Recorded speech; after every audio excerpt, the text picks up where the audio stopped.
So Google Earth has been a major, major help in all of this.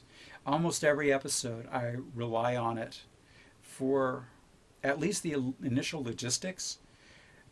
Certainly when I'm having a battle scene, I rely on it to work out my strategies.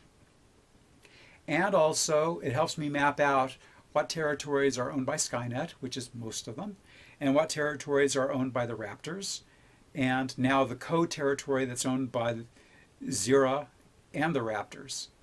And of course, Zira's territory grew after the Palisades, so there is now a much larger territory. And that makes everything much more real for me. I'm not having to artificially create problems for myself. Because too often I think writers will go, oh, we'll do that because we can just say that this was here. It's kind of like in 24 in the series, is that anybody who has ever lived in LA, even back when I lived there, knows that you can't zip back and forth in LA that quickly. It ain't going to happen. He would have, it breaks you out of the reality or the pseudo-reality of the show. And that's something that I don't want to do here. I want to have things timed out okay. I also want to have locations set up that are basically real locations. I may change the names of them, and I do that, because unless they're very famous, like Griffith Park or something like that, I'm not going to intentionally do anything that would be a violation of trademark or copyright or whatever. But some places are so famous, like Pink's, you got to mention them. Okay, so Google Earth, really important tool. Not quite as important as my screenwriting software, but close.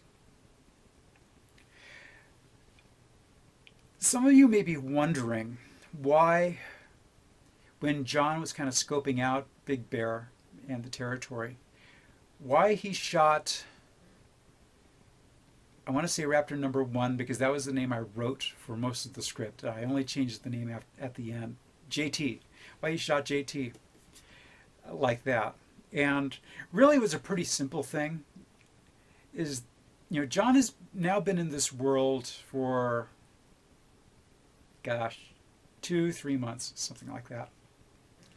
He's been in a lot of battles now, and he's reached a point where he recognized that when the 6 or so raptors were starting to spread out, that he was going to be in a very dangerous situation that he probably wasn't going to find resulted in a good outcome for him. So he did the logical thing, since he was the one with the biggest gun. He shot the person who was most likely the leader on the other side. He made sure that he shot him in the shoulder, because as we've kind of established, that John is a very good shot. And I try to imply in the infirmary that it was a very low power shot. It was just enough to, get his attention. And really it wasn't much more than that. I mean, he doesn't know these people. He just knows that they were drunk, that he couldn't rely on them. They were brawling. And he's trying to establish that what he says goes. Now, this is raised kind of an interesting dynamic that's going on between him and the Proctors, and him and now the soldiers that are part of the Raptors. They're going to be different points of view. Oh, and how about that great endo joke that Saul told, huh? Oh, man. That was just one of those things that, I don't know. I don't know why I did it, why I wrote it in. It was largely because some people, when they introduce themselves, don't say, "Hi, my name is." They like to tell a joke. And I was kind of thinking, what would be the 2027 version of one of today's really bad jokes. So I was kind of thinking of one of the recent jokes. You know, a guy walks into a bar with a duck on his head, and go from there. So you just change guy to endo, and give it a more violent punchline because, after all, it's an endo. The cats. Well, dogs are kind of taken. I mean, you got to assume the endos are going to shoot dogs because they don't want there to be an early warning system.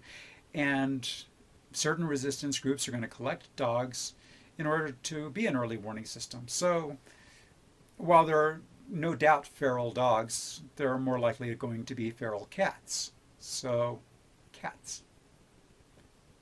And that's why cats. Okay, Allison.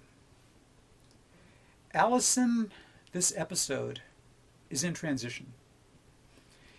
She, and a lot of her dialogue is pretty on the nose. She is honestly saying what's happening.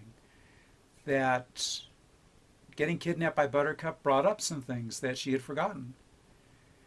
And it's also kind of bringing home, and like she says, John saves me. So in the way that John would go the extra mile for Cameron because Cameron saves him, Allison is there. She'll go the extra mile for John because John saves her. Whenever she's needed John's been there.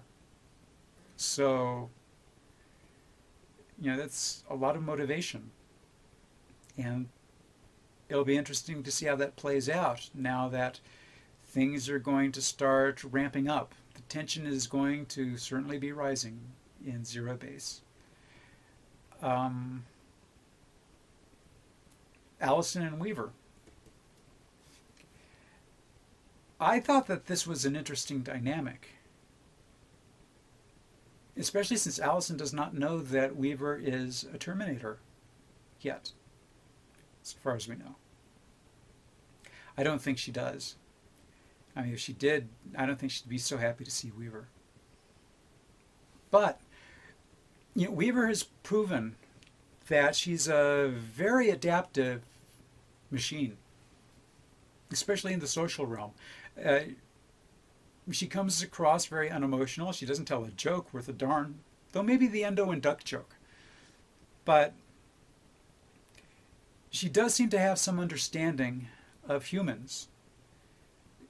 I think that she bonded with Savannah. When she says that she misses Savannah terribly, I think she misses Savannah more than she thinks that she misses Savannah. I think she misses Allison. I think in a way she also misses Murch. But, they aren't there right now. And for her, John is a partner. I mean, he's an ally. But he's really not more than that. He's kind of a means to an end. We don't know what her end is. What is she going for that she needs John? Because logically, you kind of go, well, couldn't she kind of accomplish what she needs to accomplish without John? And, so why is John so important? That's a question that hopefully kind of gets answered after a while. So, even though Weaver is a machine, she still has developed this need for community in some way. And she seems to be finding some of that community with Allison, which seems sort of unlikely because they haven't really been around a lot together. But I think she kind of sees in Allison, I don't know, it's really hard to say. It's something that'll be explored in coming episodes, no doubt.